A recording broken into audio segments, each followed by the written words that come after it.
They say that health in old age is mostly a matter of luck, but after decades of clinical experience and careful observation, I can confidently say that luck plays only a small role. What truly sustains health and vitality over a long life are daily choices, the habits we build, and the rituals we maintain with consistency. Genetics may set the stage, but it is lifestyle that determines how the play unfolds. Many older adults resign themselves to the idea that aging inevitably brings decline, but science and practice both show us that this decline is neither absolute nor uniform. The erosion of health happens gradually, through moments of inattention, missed opportunities for movement, shallow breaths, neglected nutrition, and the loss of belief in the body's capacity to adapt and improve. Yet just as strength fades with neglect, it can return with persistence. Longevity is not about refusing to grow older, but about learning how to age with strength, awareness, and intention. For decades, the medical community advised seniors to slow down, reduce exertion, and accept the limitations of age. Yet this approach often created more fragility, not less. Research in gerontology has now shown that the human body remains highly adaptable well into the 9th and even 10th decade of life. Neuroplasticity, muscle regeneration, and cardiovascular resilience do not disappear with age. They simply require different conditions to thrive. Instead of intensity, the body of an older adult responds best to consistency. Instead of force, it responds to rhythm. And instead of passivity, it flourishes with conscious participation. In this article, I will share 5 simple yet profound practices that, when performed daily, can dramatically improve strength, focus, balance, immunity, and independence. They require no gym memberships, no special equipment, and no youthful athleticism, only presence and commitment. These practices are drawn not only from medical literature, but also from decades of experience working with older adults who have remained sharp and disease-free well into their 80s and 90s. They represent a framework for living, not just surviving. The first of these practices is what I call a spinal awakening ritual. It is a 3-minute sequence performed upon waking, before the feet even touch the floor. To understand its importance, we must first recognize the central role of the spine in human health. The spine is not simply a column of bones. It is the highway of the nervous system, the conduit for sensory input, motor output, and autonomic regulation. When the spine is sluggish, every system downstream, balance, digestion, circulation, cognition, suffers. Most falls and strokes in older adults occur within the first hour of waking, a time when blood pressure fluctuates sharply, balance is compromised, and circulation has yet to stabilize. The typical response of jolting upright from bed, forcing stiff joints and muscles to bear sudden weight, increases the risk of disorientation and injury.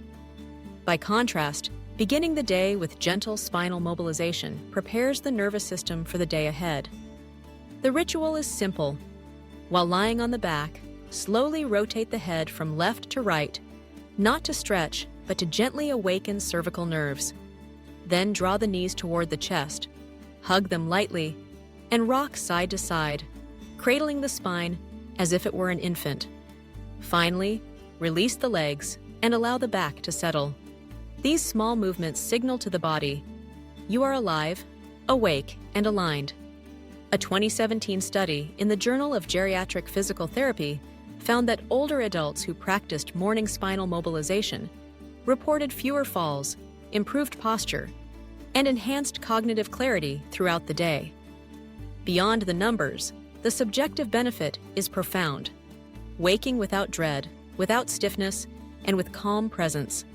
This is not exercise in the conventional sense, but a ritual of attention, a foundation for every movement that follows. Once the spine is awakened, strength must be maintained. And contrary to the common image of heavy weights and complex machines, one of the most effective tools for restoring muscular capacity is as ordinary as a kitchen chair.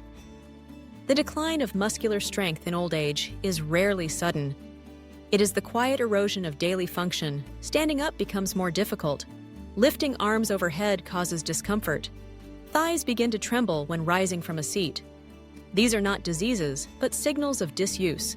Functional decline often begins in the quadriceps, gluteals, and deltoids, the very muscles that allow us to rise, reach, and carry. The magic chair routine is designed to target these areas with minimal strain.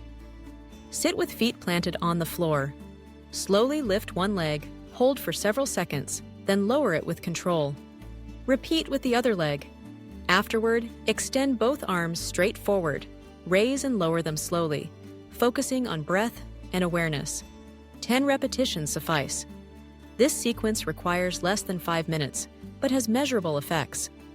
A 2019 Journal of Gerontology study demonstrated that older adults who performed seated leg and arm raises improved lower body strength significantly and reduced fall risk by more than 30%.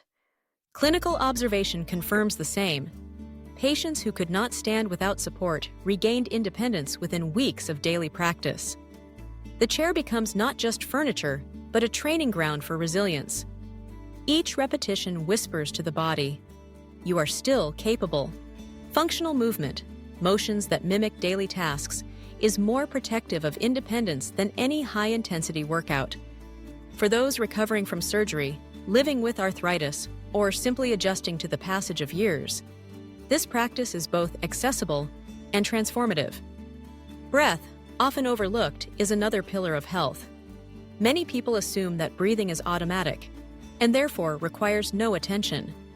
Yet the way we breathe has profound effects on immunity, blood pressure, hormone balance, and even emotional resilience.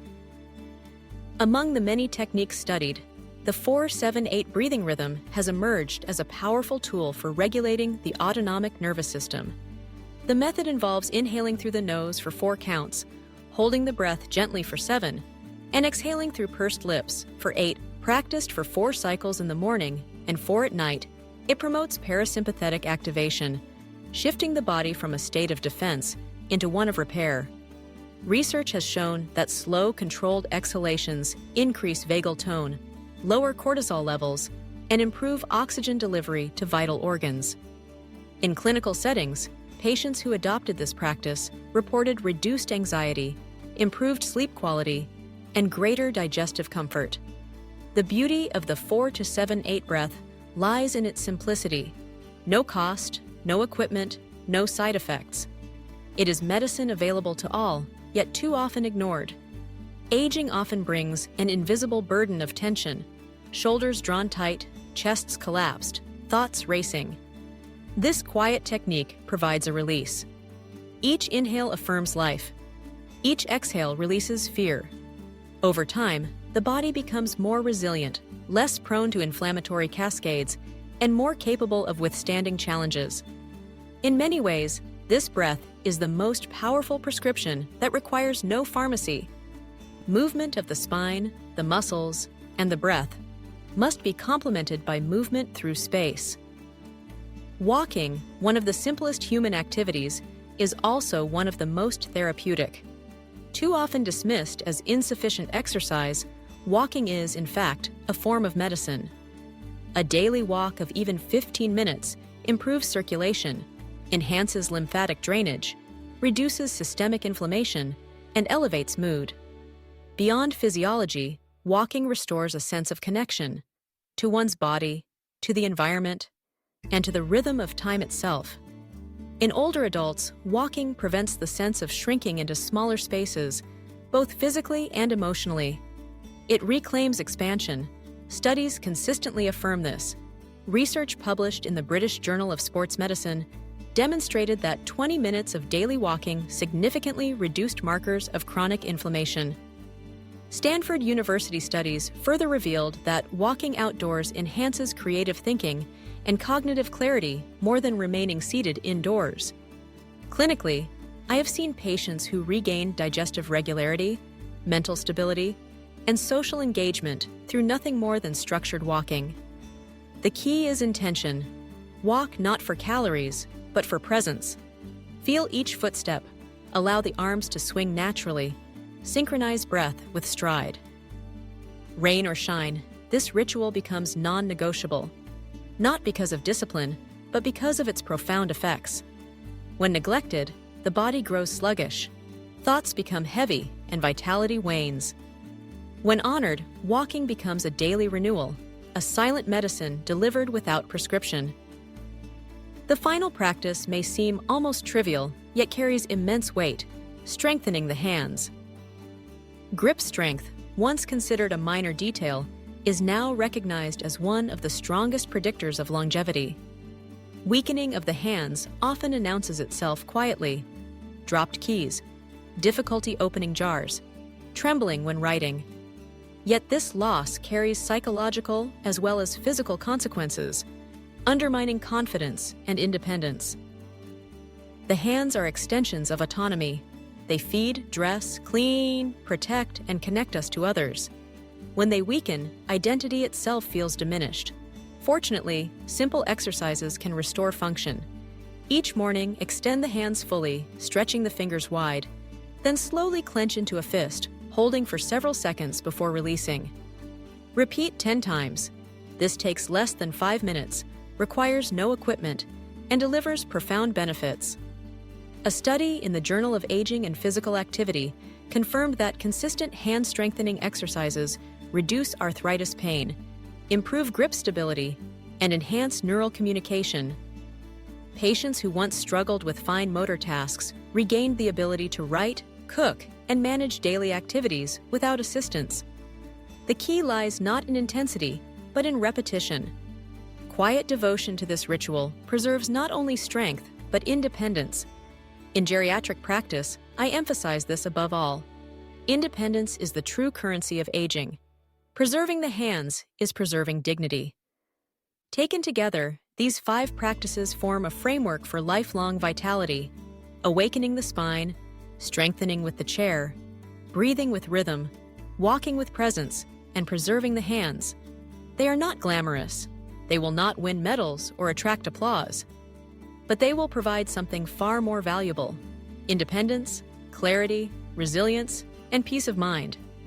Modern wellness culture often emphasizes doing more supplements, more workouts, more interventions.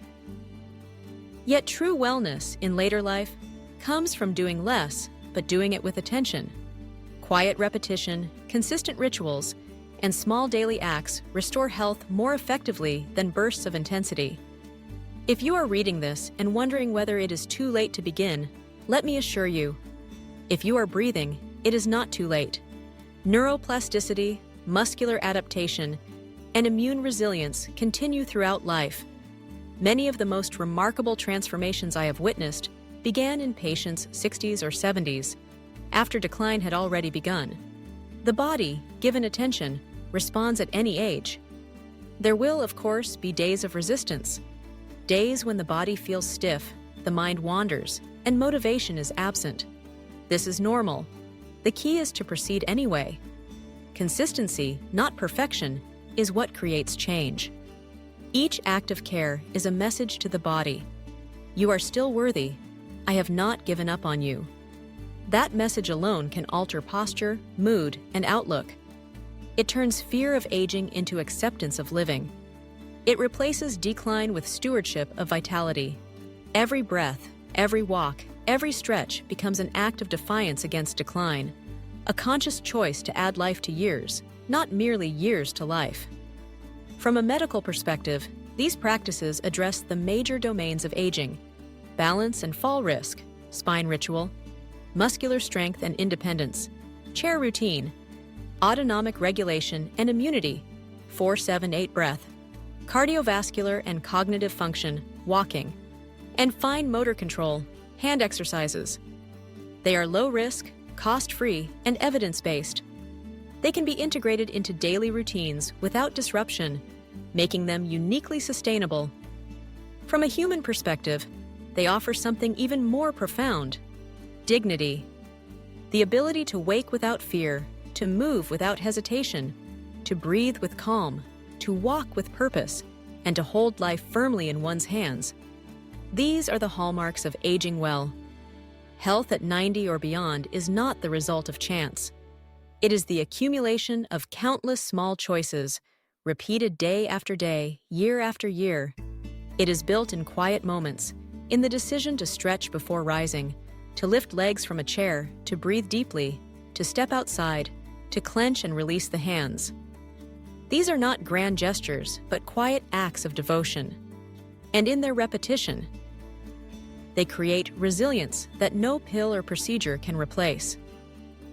To anyone listening, do not wait for perfect conditions, the right program, or external motivation. Begin today with what you have. Roll your ankles before standing. Sit tall and lift your legs with intention. Breathe in rhythm. Walk with presence. Stretch your hands. These small actions are not trivial. They are the foundation of vitality, the medicine of daily life. As I reflect on decades of guiding patients and observing my own aging, I have come to believe that the greatest truth about wellness is this: aging is not the end of health, but the beginning of a different kind of strength. A strength built not on youth or speed, but on awareness, consistency, and kindness toward the body. In the quiet power of small things, done daily, lies the secret to a long, independent, and meaningful life. And so, while luck may play its role, it is habits, simple, intentional, and persistent, that keep us healthy for a lifetime.